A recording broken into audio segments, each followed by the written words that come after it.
wɔde anigye bi akata so ɛdi sɛ wonye obi a awurade wo nkonkron wɔ wo nkyɛn anaasɛ usuro nyankopɔn anaasɛ usuro awurade ya wɔbɛma wahunu baabi a wiase ne mpɛmpɛnso akɔduru a wiase anigyeɛ ɛnimu ahotɔ nti wura bɛfiri ho ama ayɛ nneɛma ɛnsɛ nti medeɛ mewɔ nkyɛn so futufoɔ ɛne dawuboni ɛwɔ Kristo mu nti odwamanfoɔ biara no sɛ uwu wɔ dwamammom anaasɛ Yesu Kristo bɛto wɔ mu sɛ kinkirei ɛnya deɛ sɛ wobɛnya nkwa da ntɔdɔfoɔ ebia na wɔhwɛ me ɔyɛ ɔbaa ɔte adwamammom ti asɛmpɛ na fa sakra wadwen ebia na wɔyɛ abranteɛ ipaakyɛw ɔte adwamammom ti asɛmpɛ yi na fa sakra wadwen agya a wɔhwɛ me na bia ɔyɛ ɔbaa warefoɔ ho nso bibia ma ohu wotumi firi wo kunu akyi ɛne bɛma foforɔ kɔkɔda a wodeɛ no yɛ awaresɛeɛ ne adwamammɔ adi afra nti asɛmpa yi kɔ soe no bubu akoma na ɛsa kyerɛ wadwen amen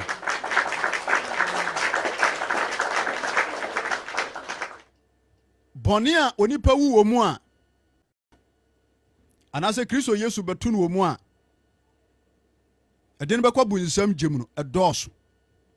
ɛyɛ uncountable na emu baako ɛna mayi asi hɔ a ɛna nadwe yi me ne Kristo mama ne adɔfo no a ahyia mu ɛbɛka ho asɛm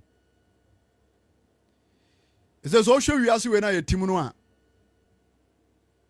nnipa binom emmu adwamammɔ sɛ ɛyɛ bɔne biem tie nkɔmmɔ nie ɛsei dodoɔ no afa no sɛ ɛyɛ game nti bi kura timi ɛkɔ hyehyɛ ho dwumadie nyinaa a yɛnya mu sponsors tie nkɔmmɔ nie yɛnya mu sponsors yɛpɛ deɛ obɛtumi awe ni nti wɔmutumi to ho kyakya nyinaa ɔbaa no sɛ menam yɛ gangalia ɔbɛrima no sɛ menam yɛ gangalia ɔnom de akɔhyehyɛ so na ho bet ho kyakya na nkurɔfoɔ to hallelujah ɛdi sɛ deɛ yɛnuafo si na atwerɛ ba no saa na ɛteɛ nsɛi akɔsoa ma sɛ ɛsɛ koraa no asɔfoɔ binom koraa no ɛbu no sɛ ɛyɛ normal nti aberanteɛ bi tumi si so na watɔn ne nipadua ɛde ama saa animguaseɛ abrabɔ yi ababaawa tumi si so na watɔn ne nipadua ɛne n'animonyam ɛde ama saa owuo ɛne animguaseɛ abrabɔ yi Kristo mama ne adɔfo ma yɛhyia mu kyerɛ nsɛm na meate aseɛ sɛ ɛnyɛ Awurade Nyankopɔn anaasɛ Yesu Kristo pɛ sɛ onipa ngu ne bɔne mu o sɛ yɛ Onyankopɔn pɛ sɛ nipa ngu ne bɔne mu a ka wɔnsoma Yesu Kristo ma asase yi so sɛ Yesu Kristo nnɔme no mmienu ana wɔnhwehwɛ sɛ ɔbɛgye yɛn nkwa a kwamehwie no mogyaa angu amfa ma yɛ bɔne fafiri nti wote aseɛ yi adeɛ biada a ɛyɛ bɔne adeɛ a onipa woti mu no mepaakyɛw sesa firi mu na baako a ehu na ate atese ɛwɔ wiase ɛne Ghana ɛne adwamammɔ ɛde nipa bebrebe kɔ gyem ɛti wote aseɛ yi bɔ mmɔden sɛ ɔmfa wo nipadua no nkɔbɔ saa bra wɔ bi ama Onyankopɔn ɛwura ho ɛma wo kra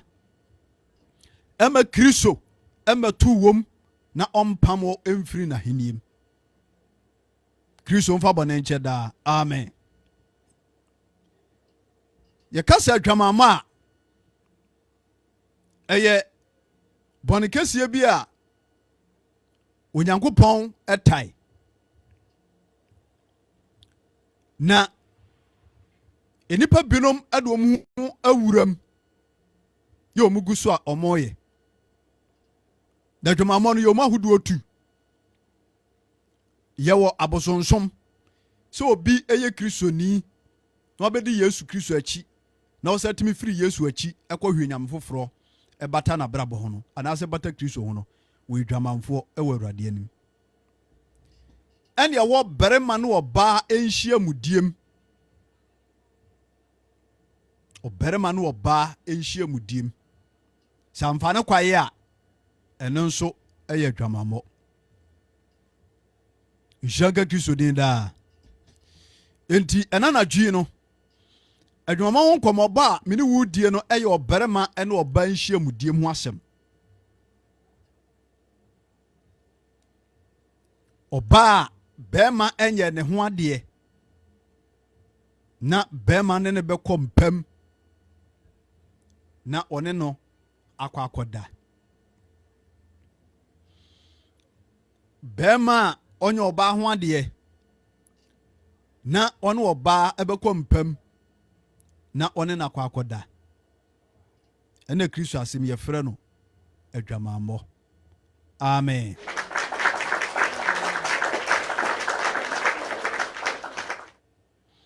Na Onyankopɔn asɛm aka ho asɛm de ato wɔ ya ehia sɛ onipa bi ahwɛ ne yie. Edi wohwɛ Genesis Exodus chapter 22 verse number 16 a yɛnhwɛ asɛm bi ɛwɔ hɔ. And me ana make ka Bible no say de be no. Exodus chapter 22 verse number 16. Papa jamo mi entie Kristo asɛm sorry.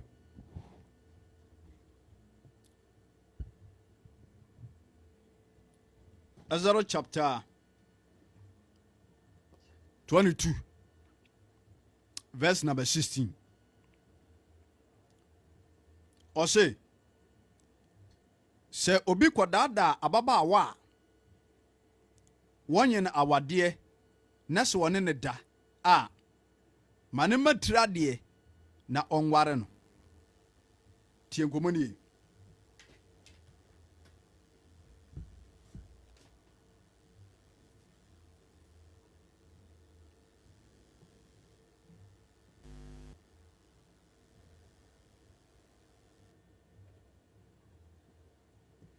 Tienio. Exodus chapter 22 verse number 16. Ɔse sɛ obi kɔdaadaa ababaawa ya a wɔnye no awadeɛ na ɔne ne kɔkɔda a ɔma ne tiri adeɛ no ɔnware no. Na sɛ ne papa mpene sɛ ɔde no bɛma no awadeɛ a ɛne ɔnkari sika ɛma sɛdeɛ ɔma ɔbaabunu etirade.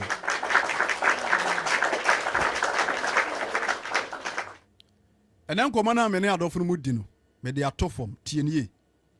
Me say topic ne say odwamanfo bia sɛ uwu wɔ adwamammom anasɛ Yesu Kristo bɛto ɛwɔ adwamammom sɛ kinkrei wobɛkɔ gyema kɔhye unya nkwa enti mɛsrɛ dodo a mene mo ahyia dodo a hwɛ dwumadi wɔ backdoor FYP Awurade dɔye na ɔmpɛ sɛ wɔ nipa biara bɛyera ɛwɔ n'asetenam ɛwɔ asase yi so. Nti bia na wɔ life yi so wote adwamammom mesrɛw asɛmpa kɔ so no yɛn sakraye nefa homa Yesu Kristo. If you say odwumamofo bia wansa kyerɛ na dwan Yesu Kristo ba betu no bia no onya nkwa odwumamofo bia wansa kyerɛ na dwan no obewu adwumamo mu bia da nya de so obenya nkwa da enya temu na mebu o saa no watwerɛ me yi watai enti Onyankopɔn asɛm no Ezra chapter 22 verse 16 say abrantie bi daadai ababaawa bi a ɔmfa no ma awade a anaasɛ ɔkɔdaada ababaawa bi a na wɔne ne kɔkɔda ɔntua ne tiradeɛ na ɔnware no ɔntua ne tiradeɛ na ɔnware no nti na kyerɛ sɛ ɔhwɛ asɛm a kyerɛnsɛm no ka awadeɛ ɛwɔ hɔ Onyankopɔn na de ne tumi ahyehyɛ ɛde ato hɔ Onyankopɔn hyehyɛ awadeɛ ma ɔbaa ɛne bɛrima anaasɛ bɛrima ɛne ɔbaa ɛti sɛ bɛrima tena se ne ohunu sɛ n'abrabɔ no a ɔbɔ no baabi a waduro no ohia wɔbaa wɔ n'abrabɔ mu a kyerɛnsɛm se mfa pɛ ɔbaa no a wahunu no ofiri abusuam ɔbaa no a wahunu no agya bi na ɛwɔ no ɔbaa no a wahunu no ɛna bi na ɛtetee no enti ɛsɛ sɛ wotumi bɔ mmɔden ɛkɔ abusua no anim na wokɔyɛ asɛdeɛ a abusuafoɔ no ɛhwehwɛ ɛwɔ awareɛ kwaase no ɛsɛ sɛ wotumi kɔkɔyɛ firi hɔ enti sɛ wotumi kɔyɛ saa asɛdeɛ no wie a wɔ ho kwae sɛ ɔbaa no wode ne kɔ fie ne ne kɔkɔ tena na sɛdeɛ awadeɛ mu nhyehyɛ teɛ no wɔne ne toa so amen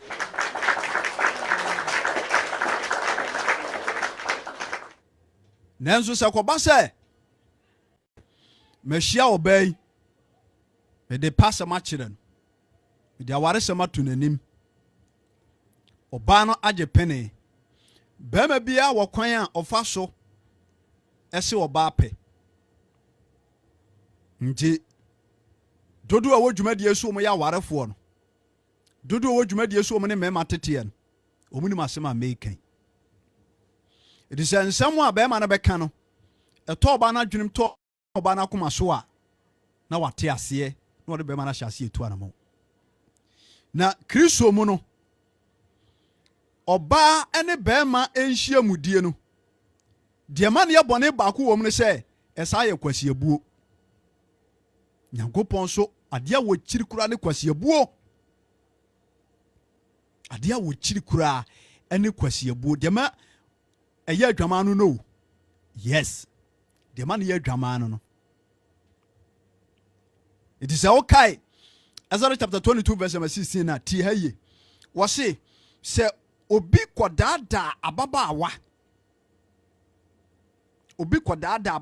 a wɔnyɛ no awadeɛ na wɔne ne da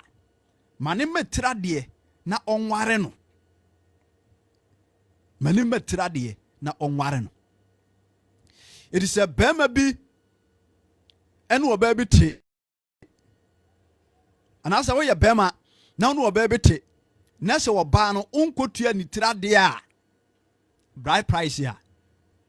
Onyankopɔn anim no wobɔ adwaman korɔ no adeɛ amen wote adwamammom mankɔgyina baabi nka sɛ mekɔ ayie no mekɔhu ne wɔfa mekyea no mekɔ ayie wɔ mu kurom hɔ mekɔkyea ɔpapa ɛkyea ne maame na busuafoɔ nyina koraa anime mene ne gɛ no koraa ne kɔ school na mewɔ tere no nso wɔ tu ane akɔkyinkyina ne abɛhyia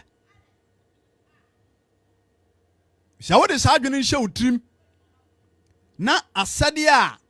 ɛsɛ sɛ wokɔkɔyɛ ɛde ma ɔbaa no abusuafoɔ no woanyɛ pɛ Kristo asɛm sɛ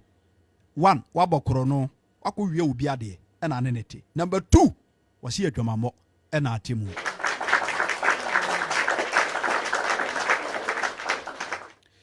Sanso na oyo ba na me pa chaw bema bi ene wonete woni bema bi nete mi ka say wasesa niema akwatena bema ne so forget about say wode wakoto adwumam forget about say oho timi sandi sika ma o maame no papa adia Kristo asem kire ne say ube Kristo ni a anaso obi a wo penkwa bia no awade ho na montuo no mra wo ho etimi nua ba me pa chew me tufu o Kristo asem se wo saa brabo we bi mu a tutumirika na anamon papa bi esese wutu ema ho ade ye ne baso bia no fa so anya saa pe na de saa brabo we tena Kristo fie na Yesu beto anase wuwo mu se kinkrei obre nyina ye kwa nyade se obenya nkwa da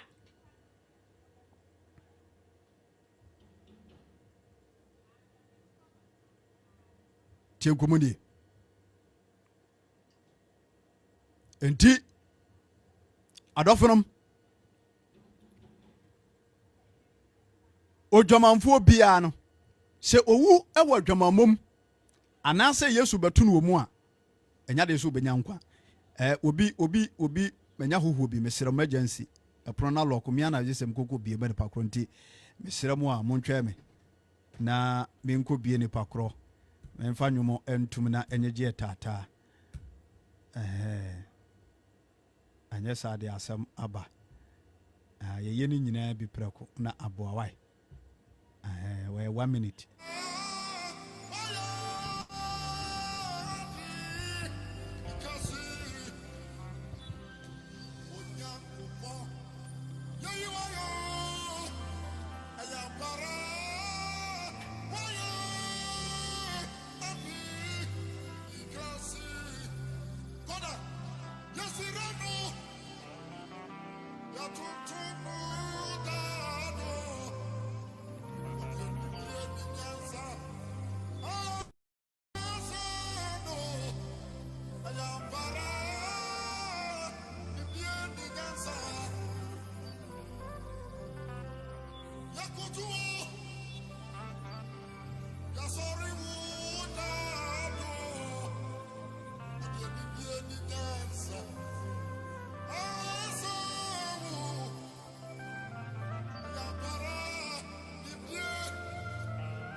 All right, yeah, the say Christian Shamo say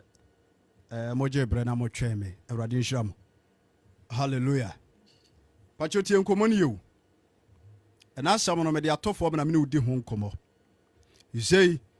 and o hwe wiase we na yetimu no ene boys no ne maba wa bibra. Dodo no awo sa brabo wi.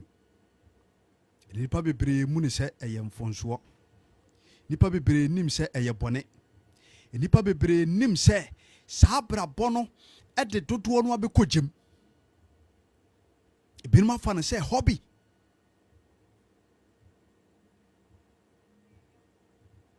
abrante ne yemo nhye no say wote sabra bonim ena ama beba ekina akwasi beba na odi na pafura anti Ophelia me pache good evening Awurade asundwe nka me giri se Kristo adom hoye. God bless you. Amen. Wose se obi kodada ababa wa wonye no awade a omani trade na onware no minu abema weye Kristo asemu tronsam se obi kodada ababa wa enada no ye friend bro from your friend me koye na lie nti kasa bia ubeka akere wo ba no amana te ase bia no Oba bia also obeka pasem akere bema. Yes, a many bit me se memape. En sewe intia Bible mra. Oba wo bema bi na so open na ase ne pa obi anu ni case. But the cases why ho ade. Tie nkomoni. Wose sa brantie bi ho ababa awa bi. Na se na ni gine ho a. Onko fie na oba no ne ho ade yo onkoyo. Onkoyo. Se wo feli se obeye se kinkrei na wo tokwa so se wo no oba na betena na obeyi na daje so a awurade Yesu Kristo asem kire se adwamamo. Tibibisa dodo e wo life yi so. Menu ama no mu binum. Me pa mo chawu o mpani fie so wadrei. So bema bi wo wabra bom. Na se bema no wo wabra bom a me pa chaw waye ho ade ana. Waye ho ade. Buafa wo. Me bisa question buafa. Waye ho ade.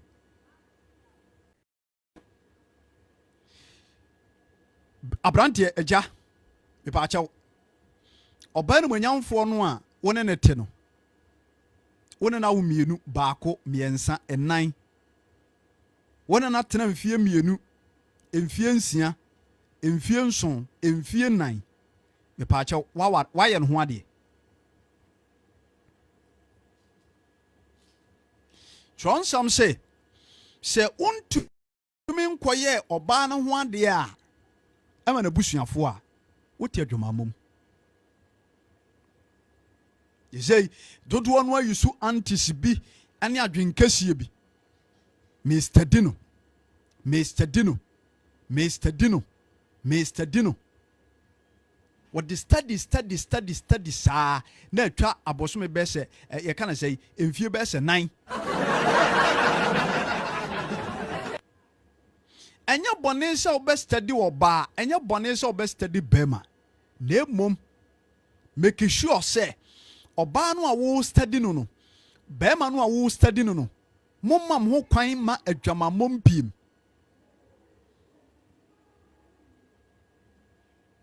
Eri se wotena adwamamom se kinkrei na brother sister Yesu Kristo betu wo mu se pa no mercy biem. If you say transam na me ante say eda Yesu Kristo be pie no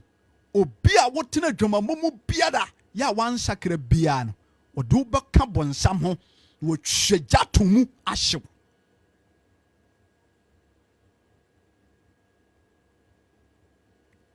Betwegya tomu ahyew.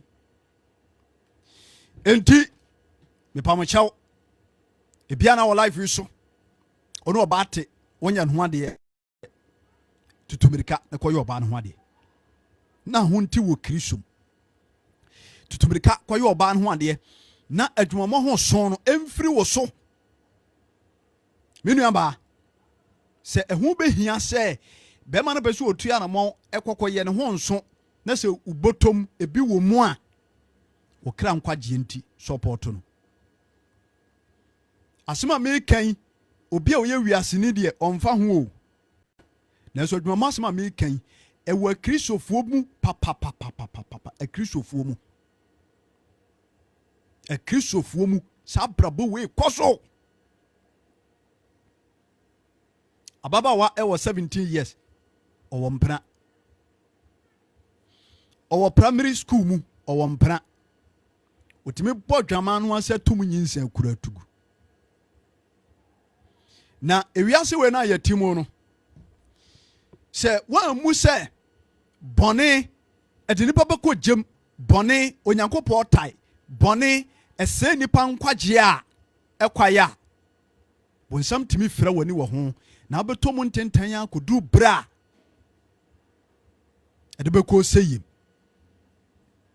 etina na dwi minam Kristo asem so tu omani nyina fo se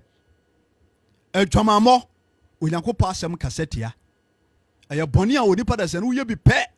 na wuwom ana Kristo beto wo mu a wunya ne nche nko tie Kristofo binum ya motia adwamamo mo sakra madwe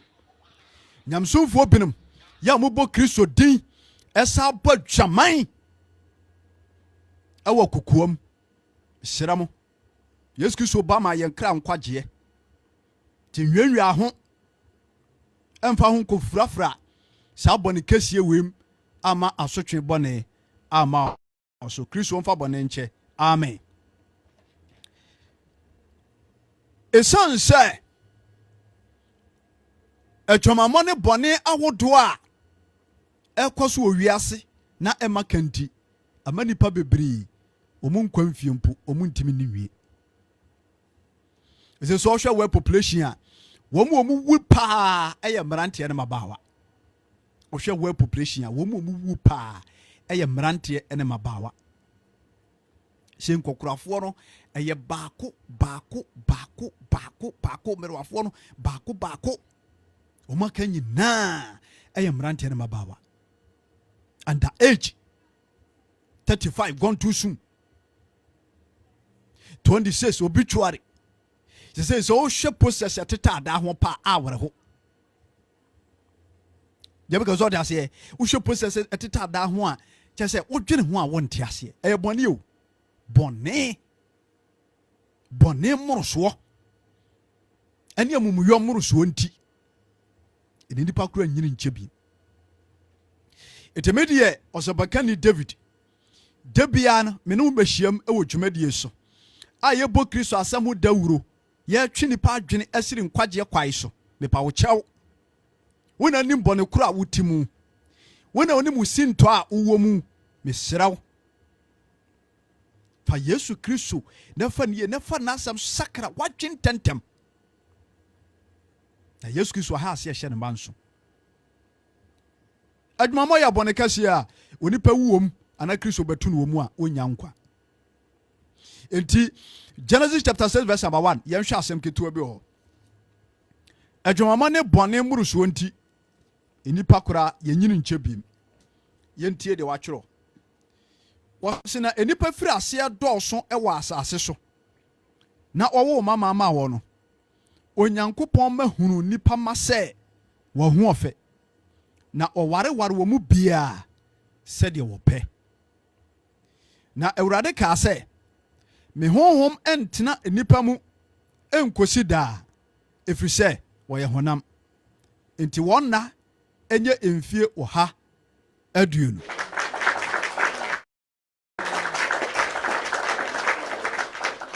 Hallelujah. Tienio. Wase Onyankopɔn ma ehunu nipa ma sɛ wo ho ɔfɛ. Na ɔwareware wo mu bia sɛ de wo pɛ. Sa wo kan history no a Twonsam yedi adanse sɛ abofo bi firi soro ɛba asase so be wareware enipa ɛne wo mo woe. Sanso na Twonsam no yɛte ase sɛ Onyankopɔn ma no etimi gyina ho ma onipa dasani a wagye Onyankopɔn ani Yesu Kristo adie sɛdeɛ John 1:12 kae no. Enti sɛ ba ne saa wɔn asetena mu no ɔmo timi di afra sɛdeɛ nei ɛkɔ so ya. Yisei sɛ ɔhwɛ abrabɔ a yɛbɔ yi ane asetena ene nipa binum atiti mu a awere ho. Obema bi wonma obeware a omompae. Oba bi wonma ne tam so obeware a omompae. No akofa de kase wo ho. Ware na wo kɔ no akofa bema wo ye kase. Ana mepacho bebre bema no so no akofa oba ono nso wo ye kase. No akofa to no so. Obewura ware na ɛwowɔ no. Na akofa nsɛm bebre aba. Eti Twonsam se Onyankopɔn ma no hunu nipa ma sɛ wo mo ho ɔfɛ ɛna wo mo wareware wo mu bia sɛdeɛ wo mo pɛ. Kami hu yei ɛba na ware yafa mu a tete no agya ɛna timi kɔhwehwɛ ɛyere ɛde ma ne ba bɛɛma. Nti ansana papa no koraa no ne ba bedi ako anase ne ba bɛɛma no obenya yera ma no gye papa ni nya botere ehwehwe busua no saa krom ho kurase wode ne betoto saa anase se abofra no kura hu se papa mami yontwuwa ne baba no beni gye no mpese nka okoye ne ho ade mame tete ne saa na tie o pese nka mami yontwuwa baba no yontwuwa baba no pese nka okoye ne ho ade mame osi yontwuwa bai oh de wote ayi nkwanse ho no bom kwana o se afichifo no kwa afichifo mu bom kwana da ho no maame na wote nkwanse ho no ne baba no tuntum no pesenka papa okoye o ware ne de mame na papa na se nyabotre waka amate ti na papa na hyase na o kaka nani na o hwe abusuanim se yare boni bi wo mu a o hwe abusuanim se abusua no emu ma no omudi omuni o hwe abusuanim omu buade abusua na ne baba ma no pesu okọ ware wo mu no se na abusua no mute ishanka kiso den da it is why santete we nyina hwie a afei wa pempanifo bi aka ho da wo makọ oba na busua ho ene ma papa no kura no obedika na akọ nti papa na wo oba no to agitum wie a na afei o mapebre bi na afei o mahia na asede bi esese o mu ye bia no na ono maye o makọ ware o mode hye ne de na bre babeme enti abaya no nso papa no bebo ne babaya na mane se papa asmasi abase oba besere wo yensem awade wo e de akwakoma ne babema no anyenye bia no wani gye ho wasian bedi ako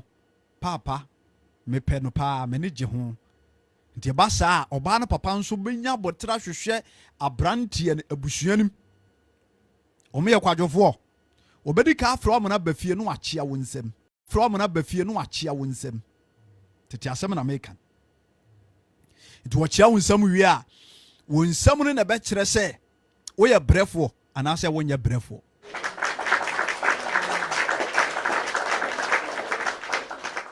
nti ansana wade no kura beba so no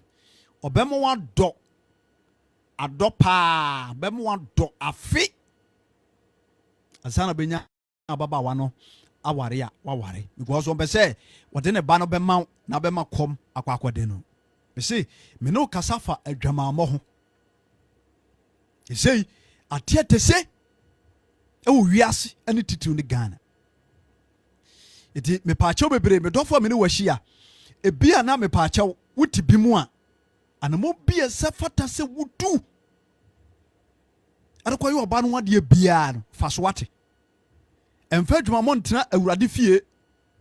emfa dwuma mo ntena Kristo na se mfa mo mpae yemfa dwuma mo nsum Kristo nyankwa sa one say forever saving. I will continue to say it because eye kasa ededa asofo ni bia no eye kasa ededa nsoroma ni bi ano a ehihye birim tirim samaje Yesu Kristo adini de eno ano no temi kasa abrante eno a weekends get ne be da won chai me kasa me pacho bebre wo hye abrante ne dem ana wotie program yi me kasa bra watimi akọ Salome akọ ababa ne hono mu a anadwi adwen bi aba wutirimu a oba bedi sa adwuma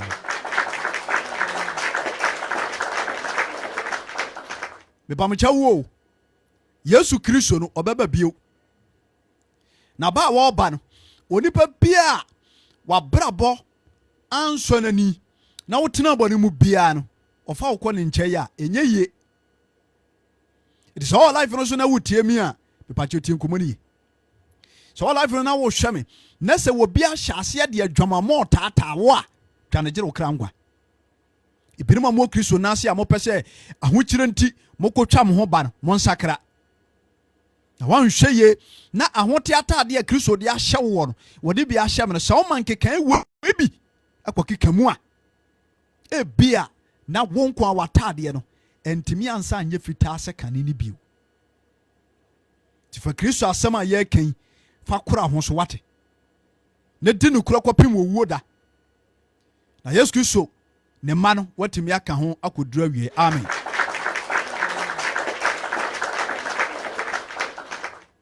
Wɔse no wɔwareware wɔ mu biara sɛdeɛ wɔpɛ na Onyankopɔn ka sɛ me honhom ɛntena nipa mu nkosi daa nti wɔn kwa mfie ɛnyɛ mfinhyia wɔ ha aduonu. Wɔse no ɛnɛ no mu no na abrane akɛseɛ wɔ asase so na akyire yi nso Onyankopɔn ma kɔ nipa mama ho na wɔwo ɛmama wɔnom yɛnom ne abrempɔn a wɔwɔ din firi tete na Awurade nu ne ho ɔse na Awurade hunu sɛ enipa bɔne dɔɔso pii wɔ asase so na wɔnom akoma mu nyinaa ɛyɛ bɔne nkodaa nyinaa. Hallelujah. Enti sɛ wohwɛ sɛdeɛ scriptures yi kan yi a wɔse nipa bɔne dɔɔso wɔ asase so na ɔwareware wɔ mu sɛdeɛ obiara pɛ no ɛma bɔne ɛdɔre wɔ wiase. Tɛma Onyankopɔn ka sɛ ne honhom nyɛ deɛ bɛyi ɛntena nipa mu nkosi daa. Ɔdɔfoɔ Kristo honhom mpɛ fi o. Kristo honhom mpɛ bɔne.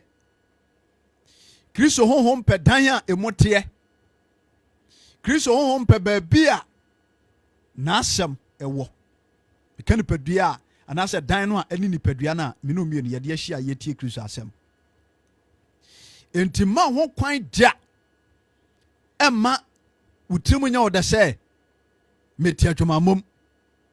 ɔbaa no wɔntimi nyaa me. Ɔbaa no debi ɔbɔ ma ba so wɔ mpam. Bɛrima wedie ne sisi mu ɔde no mentimi nyaa no. Bibia ntimi ɛntete me ne ne ntɛm. Sisa dwene wo kra nkwagye ho wate. Gye wo kra nkwagye ho. Na ebinom te sɛ wo a ɔmo de ɔmo ma Kristo Yesu ama Awurade de ɔmo yɛ nnwuma pa. Ɛbra Mary Magdalene wɔde no bɔ Yesu Kristo ho no wansan kɔbɔ dwama bio. Enti toto a dane dan nyina mene mu hyia wɔ dwumadi Yesu no ade a yɛfrɛ no adwamammɔ. Kristo ma ho brasiem ɛma ɛho nkɔmmɔ mpo ɛma wadwene. So obi pere sɛ ɔde wobɛma bɛma bi fɔ honam fam nneɛma bi a ɛmpene so. Woyɛ abranteɛ ababaawa bi de ne ho hyehyɛ wo ɛwɔ saa kwan no so a ɛmpene so. Na Kristo mu adom akyɛde a wɔde ama wɔ no gold a Awurade ahyira so de ama wɔ no deɛ ɛdi w'anim kanea no ɛdi w'anim ɛde wakɔ pie Kristo nkyɛn no ɔbɔnefoɔ no hu nti wɔpɛ sɛ wɔfa kwan biara so na wɔfa adwumammɔ so ɛdum no. Nhyɛnka Kristo din. Enti adwamammɔ no sɛdeɛ Twɔnsɛm ka no bɔne no adɔɔso a afrɛ adwumammɔ no ama seesei nnipa bebrebe ɛnyini nkyɛ. Yes, nipa bebree nyini nkyɛ. Na nsɛm hɔ nom menya nintie bi sɛ papa panimu bi a ɔwɔ bɛsɛ 65 wɔne ababaawa a ɔwɔ bɛsɛ 27 years akɔda guest house ama papa no awu atɔ ɔbaa no so. Na busa ho sɛ obi a wɔde ababaawa akɔda guest house na adwama nti wɔwuo yɛ mu atɛn nanso wankasɛ bu ho ntɛn sɛ ɛyɛ a obi a wɔwu adwamammom ahefa na ɔkra na ɛkɔ. Sisa sɛ wotra nyɛ ye na sɛ mepaakyɛw wokɔwu adwamammom a ahefa na ɔkra na ɛkɔ. Brother mepaakyɛw wo sɛ wokɔwu adwamammom a mepaakyɛw busa ho sɛ ahefa ɛna wɔkra no atiw mu no ɛbɛkɔ. Ahefa na ɔkra no bɛkɔ. Asɛm kɛseɛ bi nam kwan so woba wo. Asɛm kɛseɛ bi nam kwan so woba wo. Ɛnɛma bi nam wiem woba wo. Na yɛteɛ mu sɛ ya enipa mu. Na da wo nipa bɛka ne nsa gu no boɔ no. Ɛda a wo nipa da sani ɛbɛka ne nsa gu ne bo ne yɛbɛfrɛ ne sɛ adeɛ no. Ɛda na bɛhunu tumi a ɛde wo baa wiase. Enti odwamanfoɔ biada a owu adwamammom anaasɛ Yesu Kristo ba bɛto no wɔ n'adwamammom no de kra nkwagye ho bɛden onya nkwa ɛwɔ Kristo. enti adom ne bra me no mi no te ase a yete Kristo nsam yi enti anamontuo papa bia me pacho bebre e bia wo sa subanim esese wutu menka se wo maame no papa ni bi be ma ne na hwe me timidem ho be ma no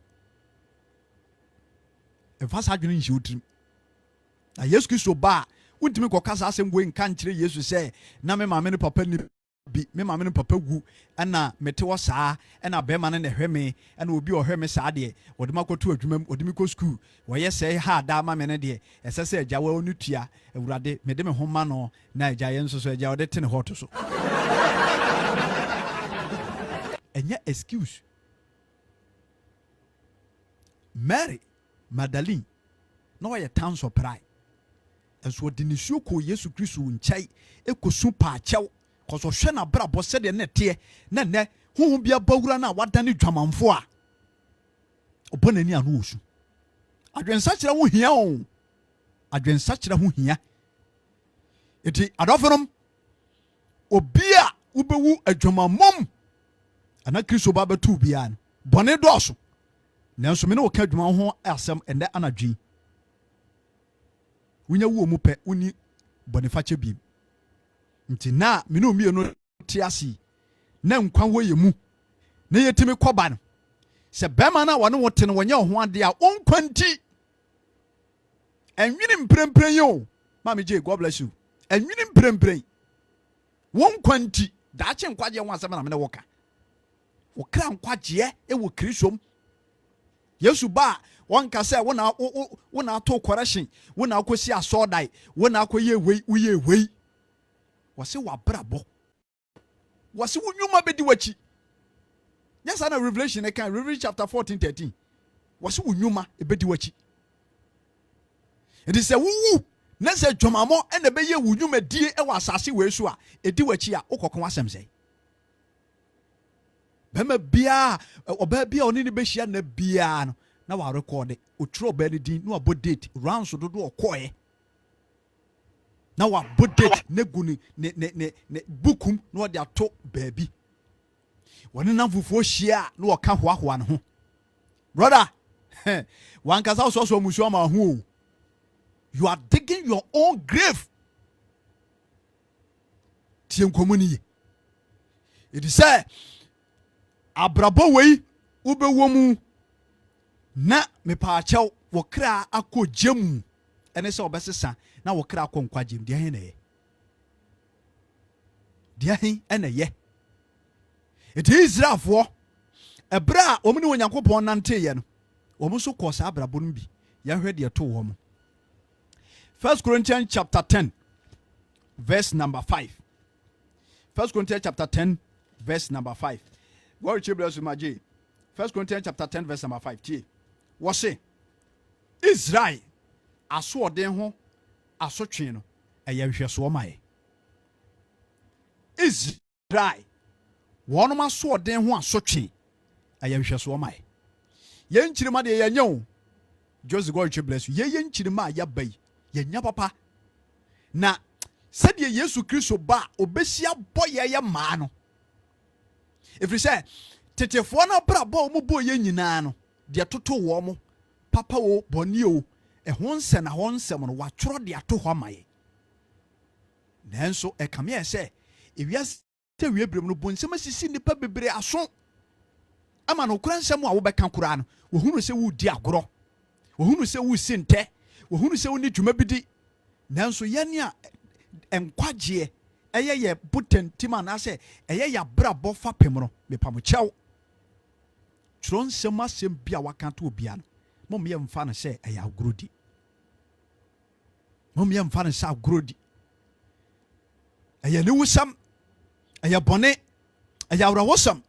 se wo bibaji Yesu Kristo adi ebegina sorofia buttons obegina sorofia to correction afeba so no obeba afode wo Kristo fie na wodi Kristo din to no so ye frem Susana ye frem ye kan say John ye frem Peter ye frem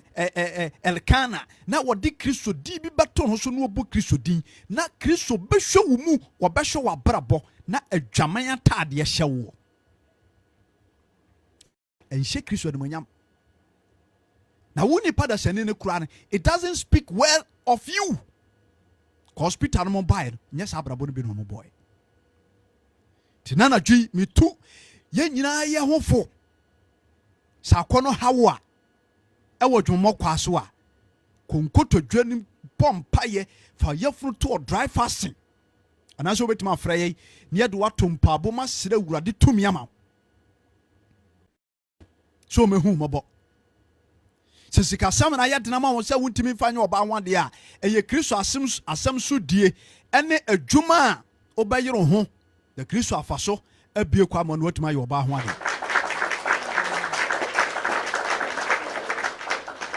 O see 1 Corinthians chapter 10 verse number 5. O see Israel aso orden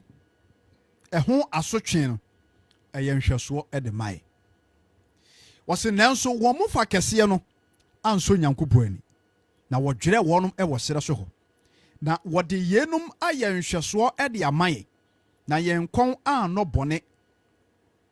tiew na yɛn kɔn anɔ bɔne sɛdeɛ wɔn kɔn dɔɔyɛ no afei mamo nye abosonsomfoɔ sɛdeɛ wɔnom ebinom ɛyɔɔyɛ no sɛdeɛ wɔatwerɛ sɛ nkurɔfoɔ no sɔre tena se didi ɔmo nomi ɔmo sɔre gorɔyi nanso mo ma ye modwaman sɛde wo mu binom ɛbobɔɔyɛ na wo mu enipa empem aduonu miɛnsa ɛtotɔ da koro na mo ma ye nso awurade nhwɛ sɛde wo mu binom so ɛyɔɔyɛ na wɔn awɔwɔ ekunkum wɔnom na mo ma mo nwinwi sɛde wo mu binom so enwinwiɛ na ɔsɛɛfoɔ no bɛsɛɛ wɔnom. Verse number 11 wɔse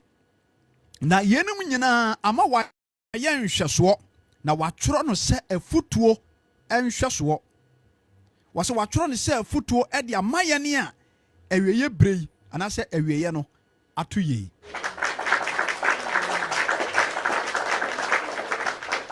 It is all sure the Paul can of 1 Corinthians chapter 10 verse number 5 1 as wa kan semfo abɛsɛ 9 waka bosonsom ana waka dwamamɔ ana waka sɛ mayɛ nso awurade nhwɛ ana wasa ka sɛ mayɛ nwinwi sɛ nneɛma bi hawo na wontimi nka obi yɛ adeɛ na ɛtete wɔ na sɛ wompɛ na wontimi nka nkyerɛ nipa korɔ na wɔkasakasa ho wɔ wadwenem na wo ne nkurɔfoɔ bi dididi ho nkɔmmɔ haw bɛte wontimi nkɔka ɛna wobesebese ho wɔ nkyɛnkyɛn twerɛ nsɛm sɛ yɛfrɛ no anwiinwi obi a ɔdɔ abosonsom ono de ni wiase nyinaa abosonsom no odi akyire saafoɔ ni nyinaa twerɛnsɛm na ka tie nie eti owura Yesu Kristo nam Paul so bɔyɛ kɔkɔ ana ɔse saa brabɔ wɔ nyinaa Israelfoɔ yiye bi titibirem ɛbra wɔ mu firi Misrim asase so ɛba no after crossing the river ɛsrɛ so hɔ no ɔmo de saa brabɔ wɔ bi ne si wɔ mane so abosonsom adwamamɔ anwiinwi tienkomuni ene baako bi ɛka ho sɔhwɛ yɛsɔ awurade nyankopɔn hwɛ tienkomuni. God richly bless you all, madam ase na wɔse watwerɛ wei sɛ nhwɛsoɔ example watwerɛ no sɛ nhwɛsoɔ ɛde amayɛ ne a awieyɛ bre wei ato yei wosi wiase nkwa awieyɛ ebinom si wiase nkwa awieyɛ ɛso twɔnsɛm no aka wo twɔnsɛm no aka Yesu Kristo baa no ɔbɛkyerɛ sɛ wiase bɛkwa awieyɛ asomafoɔ no nso abɛkɔmfam Paul ɛna ɛkan wɔsɛ watwerɛ wei de amayɛ ne a ewiase awieyɛ bre ato yei maame we are living in the end time ewiase wei kwa awieyɛ eti me pacho bebre ema boni biada ebinom se guso a omo yo no ema bi metena mu emene ho ntasuo enom ho nkwa emfa woni nkɔhwɛ ananade ade bi ye boni ade bia no emfa woni nkɔhwɛ na nkɔtwe akɔno boni bia metena mu eti owura Yesu Kristo asam se odwomanfo bia se wuwu ewa adwamammom anase Yesu Kristo betu se kinkirei wonya nkwadra ya na kasa bi ewo nipa bebre tachirema so se adwamamofo edi kai ene akoromfo odi kai wo Yesu aheniem omo na ekọ heaven Yesu Kristo ne kai wose adwamamofo ene aboneyefo anase atogefo edi kai wo soro ahemem saa no kai nanso de wo mu ni saafo no na Yesu Kristo pese wo kire se saafo no na sakra firi wo mo boni mu nti nwamamofo no a Yesu Kristo ene togefo na Yesu Kristo eka ho asem no wo refer to Mary Magdalene mo ene wo mo aka Mr. Mary Magdalene osaka firi ni dwamamum Sakios osaka firi na atogeye boni ni dwirimdie ene katasehya no wo ye no osaka firi eti Yesu Kristo ba wo ba ye no woni Farisifo ni hia no na wo otwe wo no madwene asi so se wo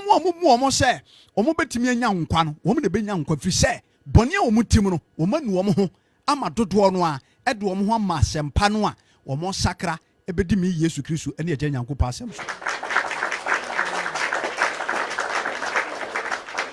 eti se Yesu Kristo kan sa kasa no a wanka ne tra emu wo nkiremu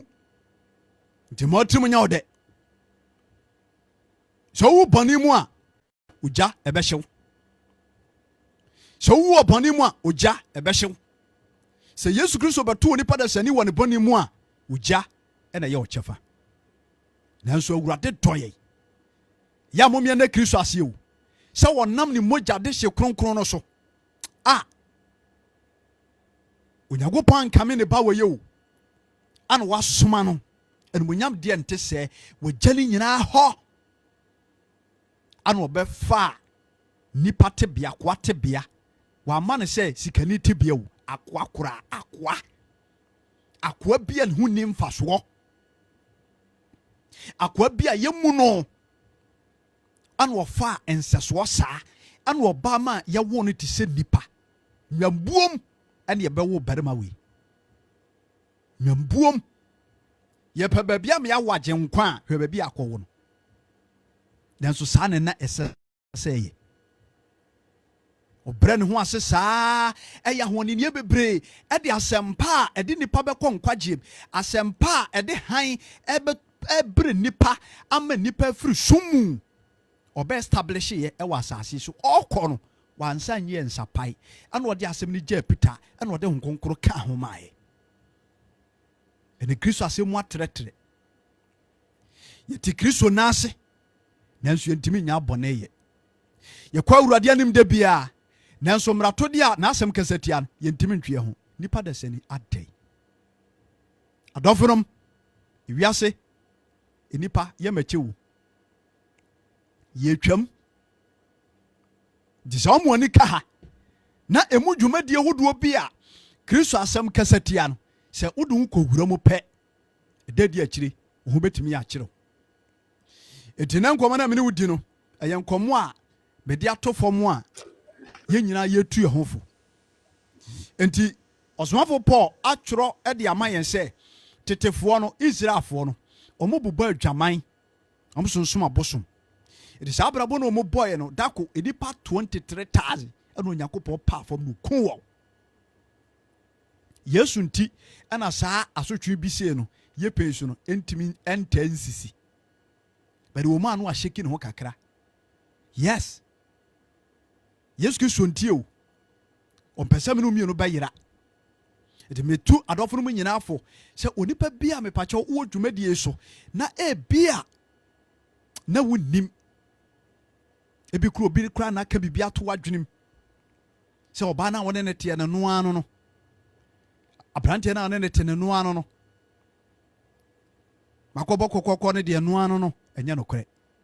de bia na be kasa ze kokokobɔ kokoko ukobɔ kokoko a enya wade awade ne sika wakotua ma ena ne agya abusua no fa no nyina atena se oba na abusua ba me na abusua muhia oba no abusuafo kora betima ka se ye ba no kora no ye nchaagyew fa no kokɔhwɛ no de hia nso oba ukɔakɔhwɛ no eno kora no giso ye bibi kakra cause mperifo ka kasa bi se aboa no de adwa akwa no kwa enya ne kwa ekyekere no na ede na koton kwanse ba bi no akofa no enti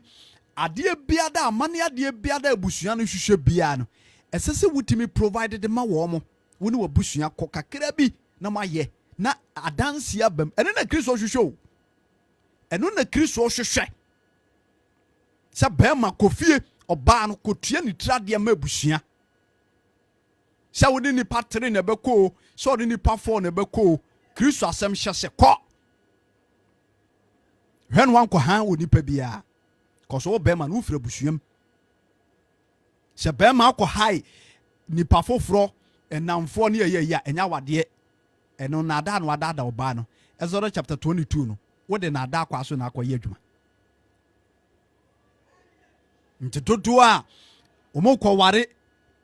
obi de hyia na ɔmo akɔ hae nipa ne nyinaa no Kristo mu nya wadeɛ ti nkomoni Kristo mu nya wadeɛ tie nie enti twɔnsɛm no etuafo sɛ adwamammɔ onyankopɔn asɛm kasa tia onipa wuwom anase Kristo bɛto wo mu a wonya nkwagye enti Kristo mama ne adɔfo no mu nyinaa yɛhyia mu sɛ ɔkɔ asɔre sɛ ɔnkɔ asɔre mesrɛ wo wokra nkwagye ho hia ɛnkasɛ mehu yanka na hu yanka ɛni aduru Kristo mfa bɔne nkyɛ daa amen adwamammɔ ɛnyɛ tenene mu adeɛ yɛka sɛ tenene abrabɔ a deɛ wɔbɔ adwamaa no wɔnka tenenefoɔ ho adwamammɔ ɛnyɛ ade tenene emu adeɛ nti wɔ Kristo ni biada anaasɛ onipa biada a wote adwamammɔ mu biara no wo ho nte ɔmpaabɔ nyinaa no ɛnkɔ tie nkɔmmɔ no yie ɔmpaabɔ a wobɔ no ɛnkɔ ɛna hunu sɛ ahwehwɛdeɛ bi wɔ hɔ no ma wo nsa bɛtumi aka bonsam ɔhyira nipa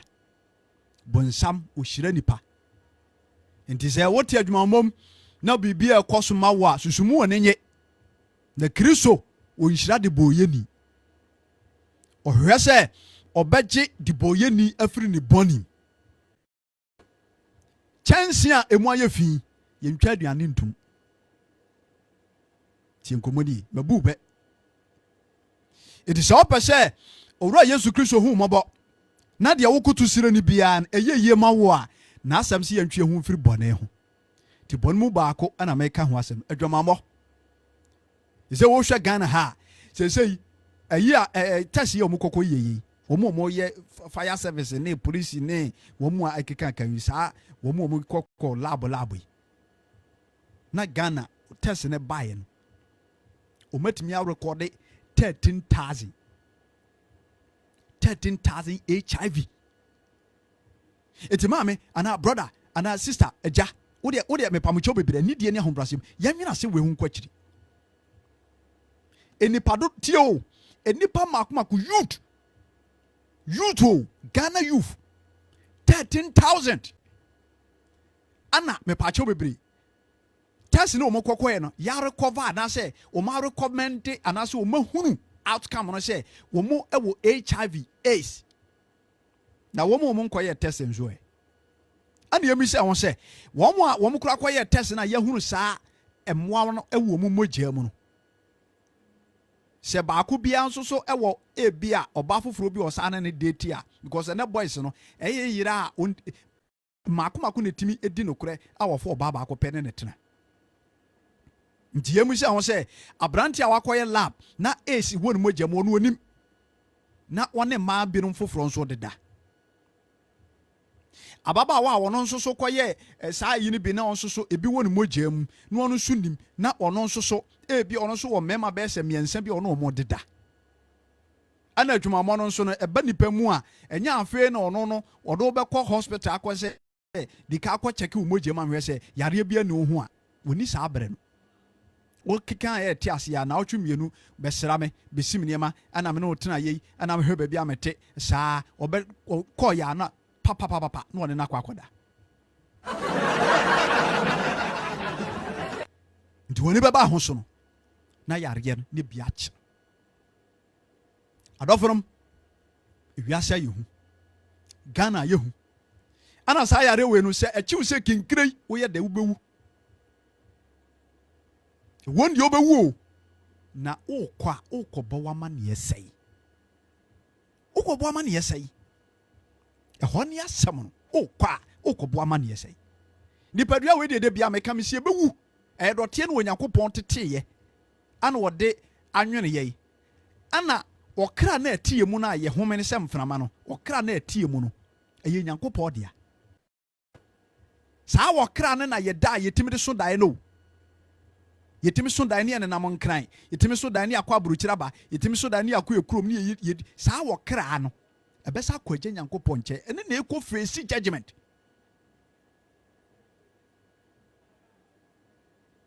amije go with bless ɛno na ɛkɔ face judgment pains no a sɛ ɛgya hye yɛ sika ntwa yɛ ne a na mepaakyɛw bebree yɛte no wɔ yɛ nipadua mu no awɔba ne yɛte pains bi wɔ nipadua mu no ɛyɛ wɔkra de na ɛte saa pains no ɛnyɛ nipadua wei ɛyɛ wɔkra na ɛte mu no a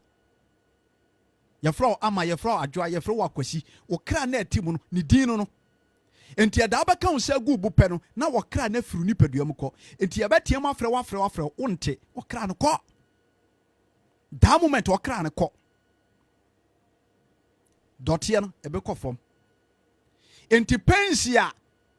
adeɛ twa wo a na woteam ka sɛ agyiihye no saa wɔkra na ɔte pensi no wafiri bɔdi nim enti bɔdi no sɛ ɔkɔ mmɔkyerɛ yɛtumi de paneɛ wurawuro bi aniwa so yɛwode keka wurawuram saa wɔwɔ mpaneɛ w'ani ase nyane ɛwɔ paneɛ wɔnte because wɔkra no ati mu ɛbɛmu anya pensi no ɔkɔ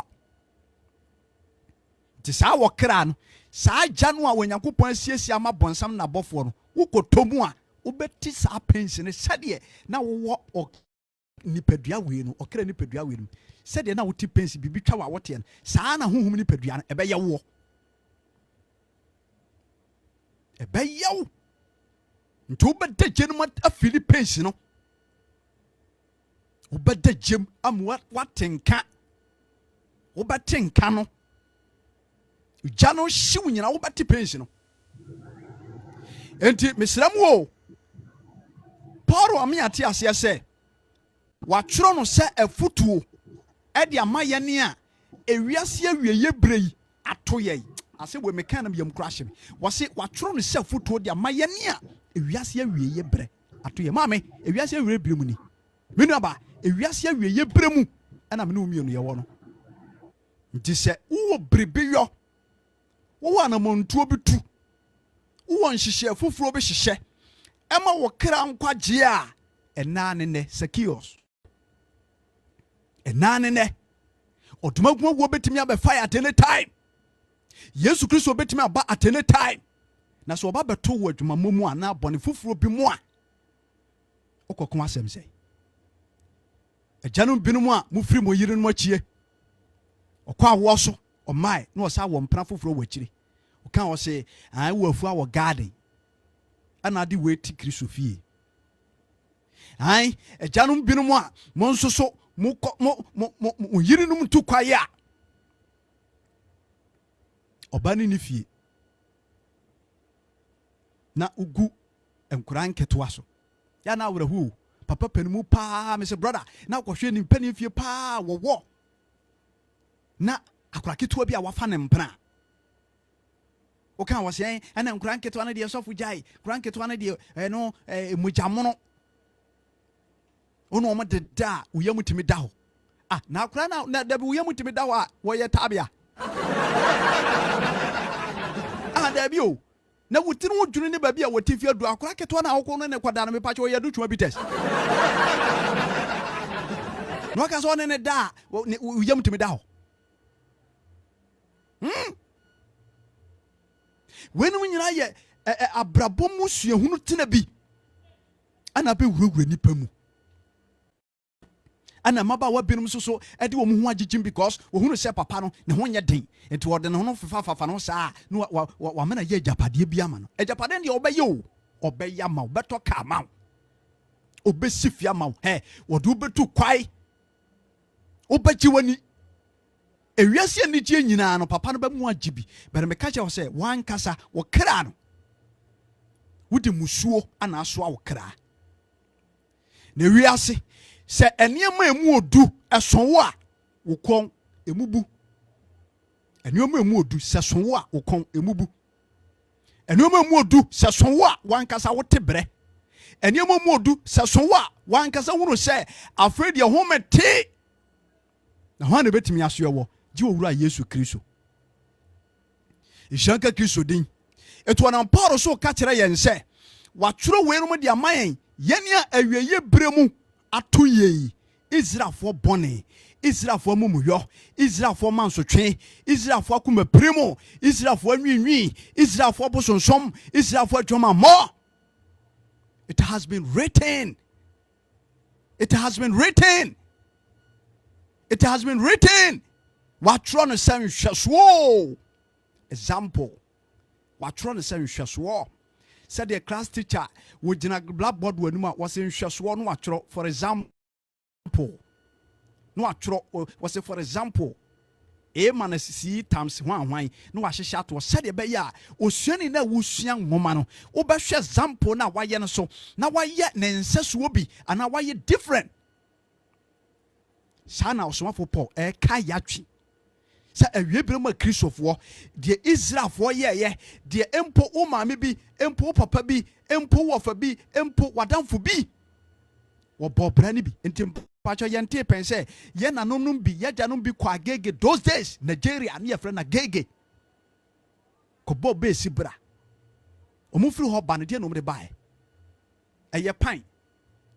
ne nse wanom na no de ba eye tete radio nation ko so me kwa gege nam de bae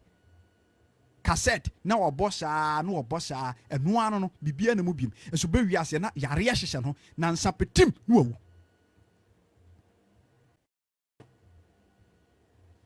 God will bless you for the gift. Eti masam no mato din say odwamanfo bia se wuwu adwamamum anase Yesu Kristo beto ewo mu a isan say wanya adwensa kire ntino wonya nkwa ema wo kra nti ena Yesu Kristo ma ye na owuo no nya mefa yi anadwi enidie ni ahobrasiem me pa achew trase ne tua na mon na etotototo niema yie entena dwamamum men tena dwamamum mesraw na de obo dwama bia no wansakra pe de kra nkwaje ho asem di ama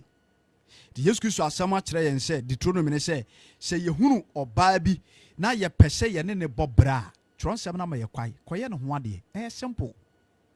oba ne be ma ne ware ti waso hu oba na se okodo no wo pese one ne bobra koye ne ho ade. Yes, as simple as that. Koye ne ho ade no me ye wo yere waso wo nkwa na nyina me nja no aware ye problems wom na matena sundwem. Amen. Waso watworo ne se eye enhweso anase futu ede amaye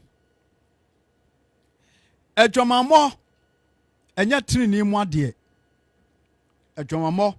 enye tinini emu ade enti se obi ete adwamamo mu a onye wotinini ohu agufi ohonte na se wohonte ewo Kristo mu a ene na ugina hini adwamamo nya tinini mu ade enti se obi te adwamamo mu a ne tinini abrabo no enwie peyo ewo Kristo mu enwie peyo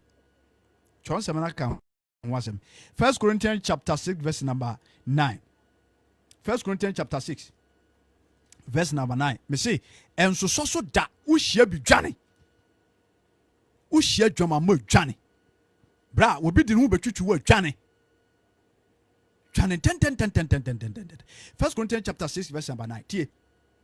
1 Corinthians chapter 6 verse number 9 pacho yentie wo se tenene ehun hia yi head no righteousness is very important. Adentina tenene hu hia yi ma wo Kristoni adentina tenene hu hia yi ma onipa da sani bia wote asase we so because without righteousness enya de se obetima ko nyankombo nchai and I said the dofuke esa delay enhira emu how bebree say ya ka say ye kan sem enema adwamamo de ba esin hira bebree kwai yes esin hira bebree kwai ne nipa nim ene nei ebinum afa no say a normal thing and ya polish no oh abrofo na ya ne ayi no abonsamfo no o ma polish ade no ama ade na aye so simple o ma yi hu ehu na ewo mu suro na ewo mu o ma yi ato atwene o ma yi ato atwene nti asofo bi bo o mu ye mo nhye wo mo asorifo bi bo edifo bi bo adwundufo bi bo asabakafo bi bo edes bi bo ehimfo bi bo abamu mpanifo bi bo energy to ton ana atiatesi na bema onu wasisu a wo afi no start abrabo na onu so dua na dua no odene shirt egu no ko ho no kwa sha wofu de shirt egu no ko ho no munyamfo te se obra munyamfo pa te se na watime de shirt egu ko ho pa kirikirikiri na kwa sha wofu mu se asha woni ba e na wo pa wo ne na kwa akoda de ne how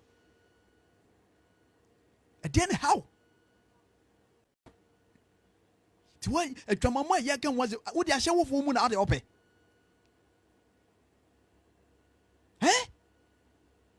de ne how oba won de ye say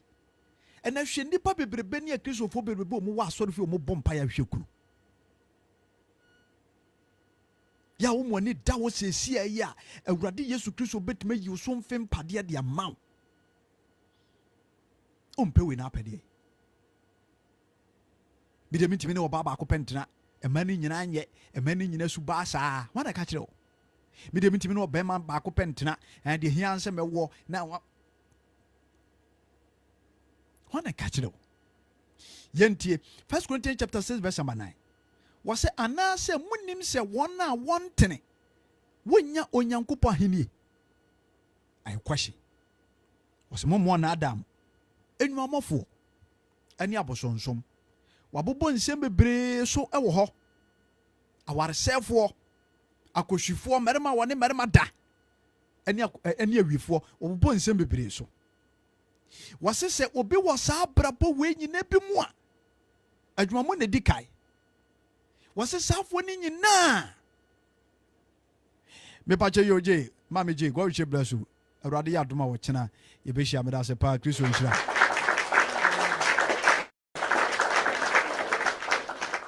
wase safo ni nyina enya wonyankopɔ ahenie se ka so wonyankopɔ ahenie a eye de a eye heaven ho asem na woka eti woni pa bia waya willing to say open kwaje bia sa brabo bia tete sei ne de keka ho no otwe no eti adentina me pacho bebere wutim no wani ade ana se ebema na yi wani gi se me nso me kwotwe mpena akoba dwama wo dentina se wo ma ne ye wani gi obu okura de awra wo se obu okura wo te Kristo na ase wo ye Kristo ne o te asoro fi okura obu okura wo todwom wato dwom wo Kristo okwa sore wo so wagye Yesu Kristo di bet wontimi nyai an wafa no normal wo bi ye tete no wasofodiem eno nso alangajua bi da ne nkyai an wone ne twi so an wone ne deda tum nyinsa akuratugu orofo ye kra nkwaje hia enti odwomanfo bia no Yesu Kristo asem se uwu adwamamum se kinkrei anase Yesu beto pe eno ano no abrabon we di wachi do akọ seyin ai ebesi ai agese wo ka hwe oh azamu